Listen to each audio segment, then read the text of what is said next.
Chers lecteurs, je voudrais vous présenter mon Coran au féminin, mais je voudrais vous prévenir à l'avance que le Coran au féminin, c'est moi qui l'ai écrit. Comme vous pouvez le deviner, je suis européenne, je suis française, et c'est mon point de vue. Ce n'est pas le point de vue d'un religieux, le point de vue d'un politique, c'est le point de vue d'une essayiste qui a travaillé sur le Coran, du moins sur la femme à travers le Coran. Parce que j'ai présenté ma thèse sur l'orientalisme à New York, en 1993, lorsque le Coran n'était pas un sujet aussi délicat qu'aujourd'hui, disons. Et j'ai travaillé sur les peintres et les écrivains du XIXe siècle qui ont travaillé eux-mêmes dans le courant orientaliste.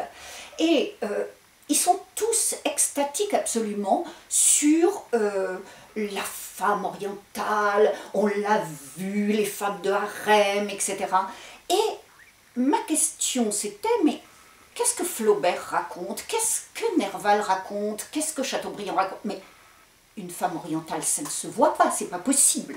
Donc, je suis partie dans un questionnement et j'ai voulu argumenter naturellement, puisque c'est extrait d'une thèse, j'ai voulu trouver des arguments qui montraient que toutes ces femmes, toutes ces œuvres littéraires, toutes ces œuvres picturales étaient imaginées, disons. Sauf si les seules femmes qui étaient visibles en Orient à cette époque, en Égypte par exemple, Flaubert nous le dit froidement, ce sont les prostituées.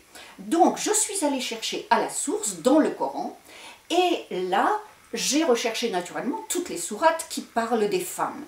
Et je me suis aperçue que non seulement les Européens n'avaient pas pu ni peindre, ni embrasser, comme le dit Pierre Loti, ni kidnapper, ni tomber amoureux d'une femme orientale, mais que ces femmes étaient très strictement enfermées.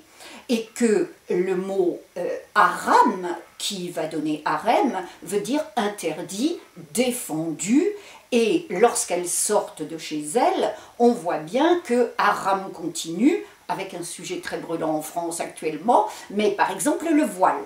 Elles sortent voilées parce qu'elles sont haram pour les autres hommes. Ce qui m'a intéressé aussi, dans la foulée bien entendu de mon argumentation, c'est le statut de cette femme. Et en cela, j'ai suivi la trajectoire de mon ami Antoine Sfer, qui lui parle des relations horizontales et verticales dans le Coran. C'est-à-dire que la relation de l'homme à Dieu, il n'y a aucun problème dans le Coran. La femme peut prier Dieu directement, même si à la mosquée elle est séparée, mais enfin ce n'est pas la seule religion. Donc ce n'est pas la relation femme à son Dieu qui me pose problème, c'est la relation horizontale, c'est-à-dire homme et femme. Et là, on voit le déséquilibre, aussi bien pour le voile, aussi bien actuellement pour les jours de piscine, par exemple, parce qu'il n'y a pas de mixité, pour l'héritage, où elle n'hérite que la moitié des hommes, etc., etc. Enfin bref, la femme est maintenue, même pour le paradis. Elle a un sous-paradis. Les vierges éternelles qui sont promises aux martyrs, ainsi que le vin doux, les fruits et les lits de plumes, pour la femme il n'y a rien. Elle va au paradis avec les esclaves. Alors je suppose naturellement qu'elle ne les consomme pas, chers lecteurs, si vous permettez. Et donc j'ai été vraiment... je suis restée perplexe devant cette situation faite à la femme, ce statut. Et j'ai remarqué aussi que ça portait beaucoup sur le désir masculin, si vous permettez, messieurs, puisque le petit djihad, c'est la bataille que fait par exemple Daesh en ce moment, et le grand djihad, quand même, dans le Coran, et chez les pères qui ont, enfin les pères,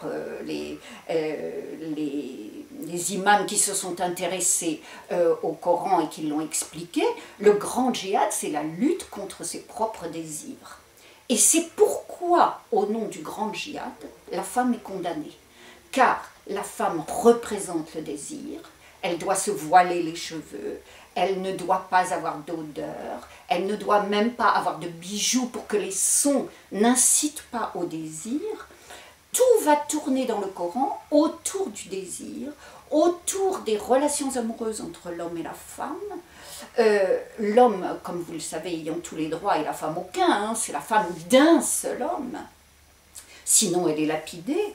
Et donc, j'ai trouvé que c'était vraiment une injustice flagrante que ces sourates, que ces quelques sourates qui enferment la femme. Et la conclusion de mon essai sur le Coran au féminin, ça a été qu'il y a cependant, un sourire, un espace féminin où les femmes du reste sont des vaginas dendata, vous savez, elles vont manger l'homme.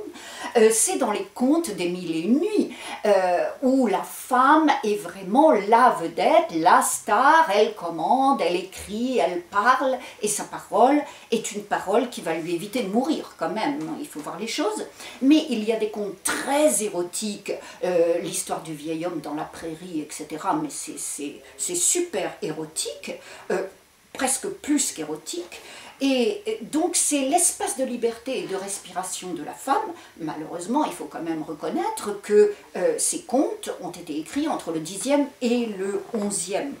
Donc, la conclusion de mon essai, c'est que, en laissant la femme à l'écart, en s'en privant en quelque sorte, en la mettant hors la loi parce qu'elle est l'émanation du désir, de Ève, de Satan, l'homme se prive de sa meilleure moitié.